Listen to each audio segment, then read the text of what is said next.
तेजस्वी यादव ने आज एक बार फिर कोविड सेंटर को लेकर मदद की पेशकश सरकार के सामने दोहराई है। तेजस्वी ने कहा है कि वो राजनीति नहीं कर रहे हैं, बल्कि मदद के मकसद से अपने घर में कोविड सेंटर उन्होंने बनाया है।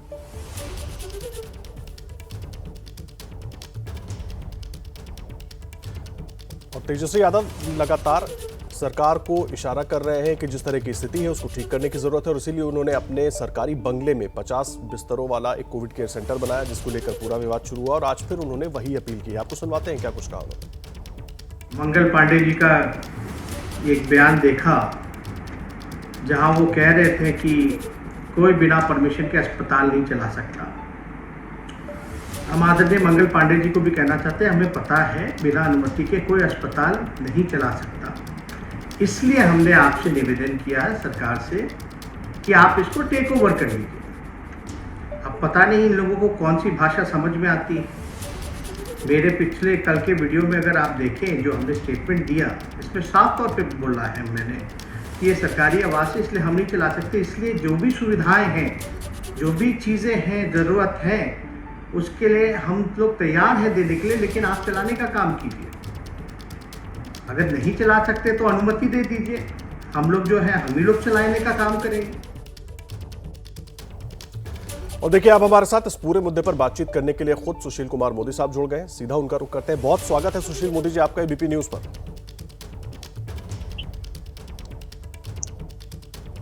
सुशील जी, आप तक मेरी आवाज पहुंच रही है? हाँ जी, पहुंच रही है जी। नमस्कार सर, बहुत स्वागत है आपका। सबसे पहला सवाल सर ये मैं जानना चाहूंगा, देश भर में हम देख रहे हैं कोरोना का दौर चल रहा है, लोग परेशान हैं, स्वास्थ्य व्यवस्थाएं उतनी नहीं है जितनी होनी चाहिए थी, और लगभग ऐसा ही हाल हम बिहार में भी देख रहे हैं सर। जो तस्वीरें आ रही हैं वो चिंता बढ़ाने वाली हैं। क्यों नहीं दुरुस्त कर पाए वक्त रहते हम लोग चीजों को बिहार में? नहीं, देखिए, प्रयास तो पूरा किया गया, ये कोई एक दो दिन का काम नहीं कि बिहार में हम लोग की सरकार आने के पहले 30 साल तक एक नया मेडिकल कॉलेज नहीं था। और जब 2005 में हम लोग सरकार में, तब बिहार के अंदर 3 नए मेडिकल कॉलेज हम लोगों ने प्रारंभ किया। अगर मेडिकल कॉलेज नहीं खुलेंगे तो डॉक्टर कहाँ से आएंगे जी? आपको बताना चाहूंगा कि 50 साल में बिहार में एक नर्सिंग कॉलेज नहीं था। ठीक है, एक नर्सिंग कॉलेज नहीं था। सारी नर्सेज केरल की और दक्षिण की आती बिहार के अंदर। तो हमने जब आए तो सभी मेडिकल कॉलेजेस में हम लोगों ने नर्सिंग कॉलेज प्रारंभ किया, वो चाहे पैरामेडिक हो, डॉक्टर्स हो या नर्सेज हो। तो ये जो आज की जो सबसे बड़ी आवश्यकता वो पैरामेडिक्स, डॉक्टर्स और नर्सेज की है, इसकी भारी कमी है। और केवल बिहार में नहीं, दक्षिण के राज्यों में इतनी बेहतर स्थिति है, लेकिन वहाँ भी पैरामेडिक्स की भारी कमी है। कर्नाटक के बारे में आ रहा था, तमिलनाडु के बारे में आ रहा था। तो इतनी बड़ी महामारी है जिसकी किसी ने कल्पना नहीं की थी कि इतनी बड़ी महामारी इस प्रकार से फैल सकती है। इसे सारी व्यवस्था उसका मुकाबला करने में और समय लग रहा है, लेकिन अब स्थिति नियंत्रण में आई है। और मैं दावा कर सकता हूँ कि बिहार में कहीं ऑक्सीजन की कमी नहीं है, जो रेमडेसिविर दवा है उसकी कमी नहीं है। हाँ, आईसीयू बेड्स की अभी भी प्राइवेट और सरकारी में कमी है कि आईसीयू बेड्स कम है और उस तुलना में मरीजों की संख्या ज्यादा है। और मैं एक और देख रहा हूँ कि जहाँ पहले 10 दिन पहले दिन भर में 10-12 फोन आते थे एडमिशन के लिए, अब फोन आने बंद हो गए हैं। तो पहले की तुलना में स्थिति काफी नियंत्रण में है, और इसलिए राज्य सरकार और केंद्र दोनों मिलकर अपनी ओर से पूरा प्रयास कर रहे हैं। सर, लेकिन एक बात बताइए, आप उस 30 साल की बात कर रहे हैं, मैं बड़ा सीधा सा सवाल आपसे पूछना चाह रहा हूँ। 15-16 साल से आप लोग सत्ता में हैं, बीच के 1-1.5 साल, पौने 2 साल निकाल दिए जाए तो, और ज़्यादातर मौक़ों पर आप खुद भी लंबे वक्त तक उप मुख्यमंत्री रहे बिहार के, और ज़्यादातर जो स्वास्थ्य मंत्रालय है वो बीजेपी के कोटे में रहा। तो अगर उस वक्त हमने कुछ उस तरीके से काम किया होता जो आज की स्थिति के लिए हमें और मजबूत कर सकता था, तो उसमें कमी क्यों रह गई सर? क्योंकि 15-16 साल से तो आप लोग हैं, मैं सिर्फ इतना समझना चाह रहा हूँ। दुरुस्त करने की कोशिश हुई होगी, लेकिन हम उस स्तर पर क्यों नहीं आ पाए? अब बिहार को छोड़ दीजिए, बताइए ना महाराष्ट्र की क्या स्थिति, तमिलनाडु की क्या स्थिति है, आंध्र की, तेलंगाना। तो देखिए, हर राज्य स्ट्रेस में, क्योंकि कभी आज तक इतनी बड़ी संख्या में मरीज किसी राज्य में किसी अस्पताल में नहीं आए थे। और कितनी भी व्यवस्था करेंगे तो इस प्रकार की महामारी फैलती है जिसका पहले से कोई अंदेशा नहीं था।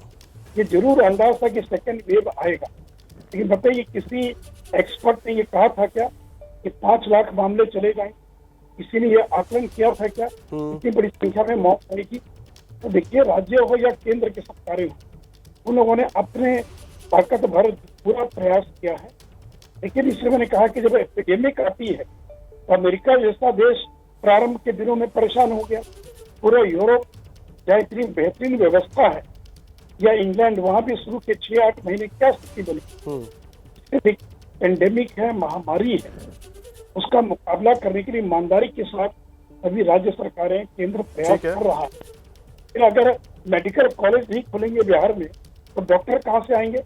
और हम लोगों ने 3 मेडिकल कॉलेज प्रारंभ कर दिया, 2 जगह की पढ़ाई इसके अलावा प्रारंभ हो गई, वो चाहे IGIMS हो या एम्स पटना हो, और लगभग 13 नए मेडिकल कॉलेज बनने का काम प्रारंभ हो गया। इसलिए देखिए, तो सबसे बड़ी चुनौती है आज के समय और डॉक्टर्स, पैरामेडिक्स की है। और काफी जिलों में तो डॉक्टर भी डरे हुए हैं, डॉक्टर भी भयभीत हैं, लेकिन पहले वेव की तुलना में बड़ी ईमानदारी से डॉक्टर्स काम कर रहे हैं और मैं उनको धन्यवाद देना चाहूंगा कि नर्सेज, डॉक्टर्स 1 साल हो गया, ठीक है, दिन रात वो लोग गरीबों की, मरीजों की सेवा करने का काम करते हैं। सर एक चीज मैं समझना चाहूंगा, बिहार में जीडीपी का स्वास्थ्य विभाग पर 2% से कम का भी बजट रखा गया था, इसके पीछे मकसद क्या था या क्यों इतना कम रखा गया था? और जब लालू राज के अस्पतालों पर आप लोग सवाल उठाते थे, उसका मजाक उड़ाते थे, लेकिन अभी 15-16 सालों में भी तो हम अपनी व्यवस्थाओं को उतना दुरुस्त नहीं कर पाए ना सर, कि तस्वीरें जो आती है वो बड़ी दर्दनाक है। तो मैं तो इसको स्वीकार करता हूँ, तो एक दिन में थोड़ी होगा, इसमें तो लंबा समय लगेगा। और बताइए ना कि जब पूरे देश के अंदर ही हेल्थ इंफ्रास्ट्रक्चर की जीडीपी पर 1.5-2% ज्यादा कोई राज्य खर्च कर रहा है क्या? आज मुझे बता दीजिए, चाहे वो कोई राज्य हो, महाराष्ट्र है, तमिलनाडु है, कर्नाटक, आंध्र, कोई राज्य, वो जीडीपी का कितना खर्च कर रहा है?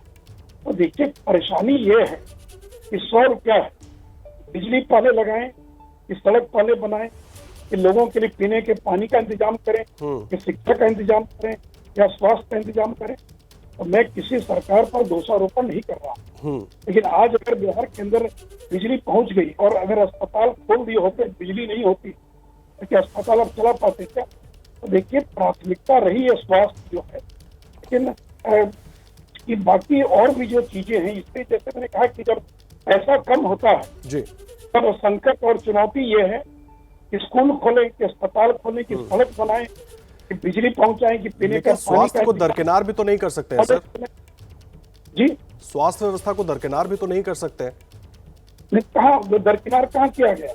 आप 2005 का बजट देखिए और आज का बजट देखिए, आज लगभग 12,000 करोड़ रुपए से ज्यादा का बजट इस साल बिहार सरकार ने और हेल्थ इंफ्रास्ट्रक्चर के रखा है। इसलिए देखिए, ये तो पढ़ाई है काफी, और कई गुना ज्यादा इसके अंदर वृद्धि हुई है और आगे आने वाले दिनों में और बड़ी चुनौती है और सभी मिलकर इसका सामना करेंगे। देखिए, कोई एक राज्य का मामला नहीं, ठीक है, ये देश सभी राज्यों का मामला है और ये पूरे देश का मामला। सर एक चीज मैं समझना चाहूंगा, लगातार आप देख भी रहे हैं पूरे देश का हाल है, आप ठीक कह रहे हैं, मैं इस बात को भी मान रहा हूं, इसीलिए मैं बिहार की बात कर रहा हूं। फिलहाल तो बिहार पर थोड़ा सा फोकस मेरा ज्यादा है।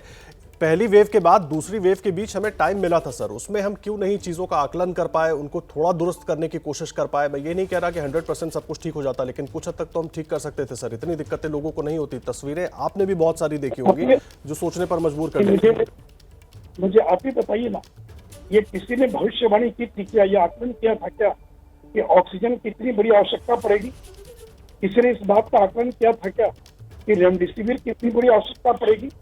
ये कहना बहुत आसान है, लेकिन कोई हेल्थ एक्सपर्ट्स, कोई बड़े जो वैज्ञानिक थे, किसी ने ये भविष्यवाणी की थी क्या कि सेकेंड वेव के अंदर ऐसी स्थिति आएगी कि अस्पतालों में ऑक्सीजन की कमी हो जाएगी? पहले वेव में तो ऑक्सीजन की कोई कमी नहीं हुई और पर्याप्त ऑक्सीजन थी, और कमी क्यों होगी?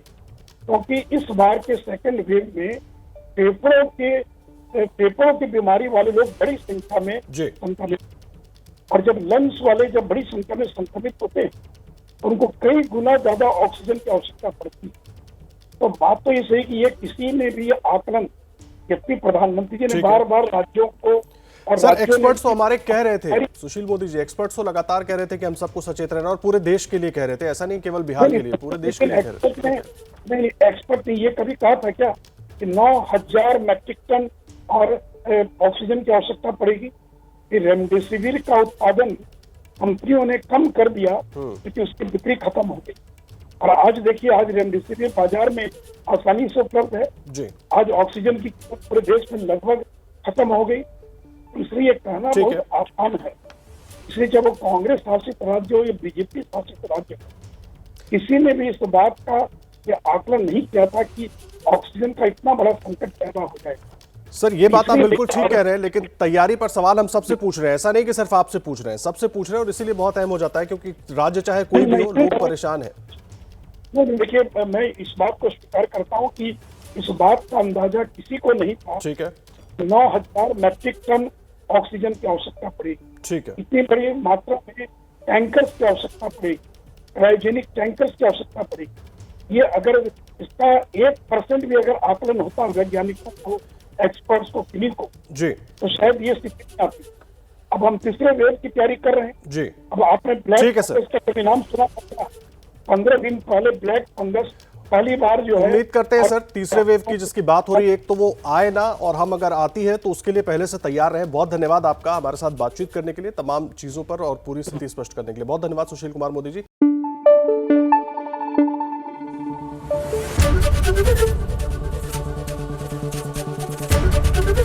एबीपी न्यूज आपको रखे आगे।